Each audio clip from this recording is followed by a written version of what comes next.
पतित पावनी मोक्षदायिनी पाप विनाशिनी भक्तिदायिनी हे मां नर्मदे, आपके चरणों में कोटि कोटि प्रणाम। भगवान भोलेनाथ को कोटि कोटि प्रणाम। मां नर्मदा जी का जो पुराण है वो सबसे पहले भोलेनाथ के मुखारविंद से ही प्रकट हुआ है।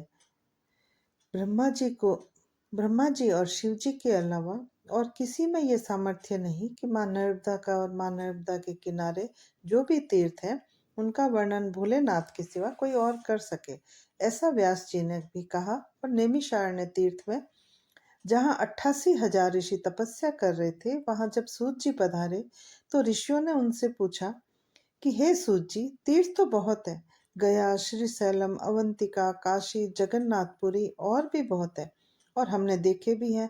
नदियां भी बहुत है। विष्णु जी से संबंध रखने वाली पतित पावनी माँ गंगा जी है, और ब्रह्मा जी से संबंध रखने वाली माँ सरस्वती जी है। पर शिव जी से संबंध रखने वाली कौन सी नदी है जिनके कारण भोलेनाथ को जाना जाए, या भोलेनाथ के कारण नदी को जाना जाए? आप हमें नर्मदा जी के बारे में बताएं कि माँ नर्मदा जी की उत्पत्ति कैसे हुई, नर्मदा किस देश में स्थित है, माँ नर्मदा के आसपास कौन से तीर्थ हैं, आप हमें सारा वृतांत बताएं। श्री सूत जी ने कहा कि ये आपने बहुत ही सुंदर प्रश्न किया है। भगवान शिव जी से संबंध रखने वाली नदी और कोई नहीं, माँ नर्मदा ही है। माँ नर्मदा की उत्पत्ति भगवान भोलेनाथ के मेखल पर्वत पर जब तपस्या कर रहे थे, तब उनके माथे पर पसीने की बूंदें आई, वो ही माँ नर्मदा नदी के रूप में बहती है। माँ नर्मदा को कई नामों से पुकारा जाता है। माँ नर्मदा जी का जल कोई साधारण जल नहीं है, शिव जी के माथे का पसीना है, इसलिए इसे नर्मदा पुराण में भी सबसे पहले वंदना माँ नर्मदा के बिंदु रूप जल से ही की जाती है। वंदना में कहा गया है कि हे माँ, प्राणी मात्र की रक्षा करें, समस्त धरा पर सबका कल्याण करें। सूत जी कहते हैं कि नर्मदा जी के तीर्थों का वर्णन ब्रह्मा जी और शिव जी के सिवा और कोई नहीं कर सकता। यही प्रश्न प्रथम बार परीक्षित जी के पुत्र जन्मेजय जी, जो कि पांडवों के प्रपौत्र यानी कि अर्जुन के पुत्र अभिमन्यु और अभिमन्यु के पुत्र परीक्षित जी, जिन्होंने पहली बार भागवत सुनी थी, उनके पुत्र जन्मेजय ने व्यास जी के शिष्य वैशंपायन जी से पूछा कि हे मुनिवर, हमारे पूर्वजों द्वारा तीर्थ सेवन आदि सब धर्म कर्म हमें सुनाए। हमने सुना है कि उन्होंने बहुत कष्ट सहन किए हैं। मेरे पूर्व पिता में जुए में क्यों हारे?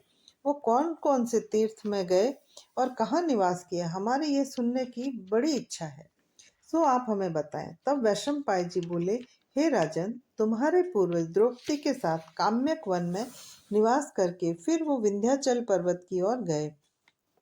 हे राजन, धौम्य ऋषि के शिष्य उद्दालक के साथ महामुनि कश्यप तथा उनके पुत्र विभांडक महामुनि और गुरुजन पुलस्त्य लोमश आदि के साथ वे कई तीर्थों में स्नान करते हुए, वनों की सुंदरता निहारते हुए वो विंध्याचल के वन में प्रविष्ट हुए, जिसमें चंपा, कनेर, नाग केसर, कचनार, अनार, विल्व, गुलाब, केतकी, कदम, आम, महुआ, नीम, नींबू, नारियल, केत, खजूर आदि अनेक प्रकार के वृक्षों एवं गुल्म लताओं से शोभायमान कुबेर का उद्यान चैत्र रथ में पहुंचे।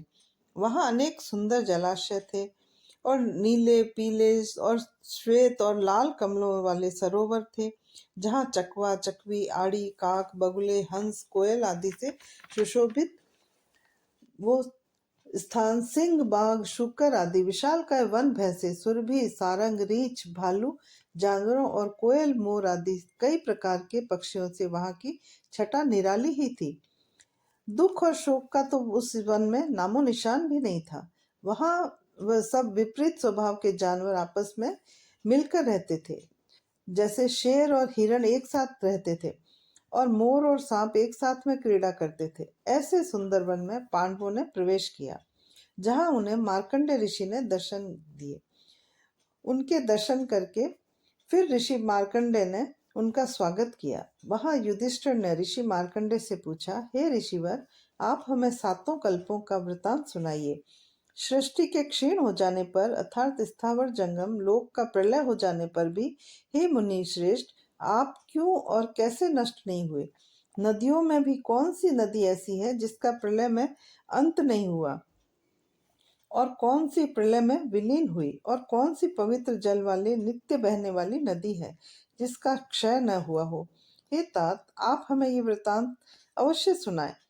ऋषि मार्कंडेय ने कहा, हे महाबुद्धिमान धर्मपुत्र युधिष्ठिर, जो तुमने पूछा है वो मैं तुम्हें सब बताऊंगा। समस्त पापों को हरने वाले भगवान शिव के द्वारा वर्णित पवित्र पुराण को जो भक्ति पूर्वक श्रवण करता है, उसका पुण्य फल बताता हूँ। सुनो, हजारों अश्वमेघ यज्ञ तथा सैकड़ों वाजपेयी यज्ञों को कराने से जो पुण्य फल मिलता है, वो इस पवित्र पुराण को सुनने से मिलता है। नदियों में गंगा जी श्रेष्ठ है और सरस्वती जी भी, तथा कावेरी, सिंधु, सालकुटी और सरयू, शतरुद्रा, गोदावरी, यमुना, ताप्ती, सतलज सभी पवित्र देव नदियां हैं। इनके अतिरिक्त और भी पाप हरने वाली नदियां हैं। किंतु हे राजन, पर तुमने जो प्रश्न पूछा उसको बताता हूँ। प्रत्येक कल्प में सभी नदियां और समुद्र भी क्षीण हो जाते हैं, किंतु 7 कल्पों में भी जो कभी क्षीण नहीं हुई, नम्रता, जिसे नर्मदा कहा जाता है, नर्मदा नदी सदा विद्यमान रहती है। हे राजन, मुनियों के वंदित पतित पावनी माँ गंगा जी आदि अन्य सभी नदियां क्षीण हुई, पर देवी नर्मदा को मैंने प्रथम कल्प में भी विद्यमान देखा है।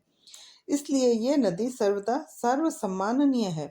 अर्थात जब प्रलय काल में, जब सब नदियां और समुद्र सब मिलकर एक हो जाते हैं, चारों ओर जल ही जल हो जाते हैं, सब एक हो गए, पर सिर्फ एक नदी ऐसी थी जो अलग बह रही थी, वो थी माँ नर्मदा।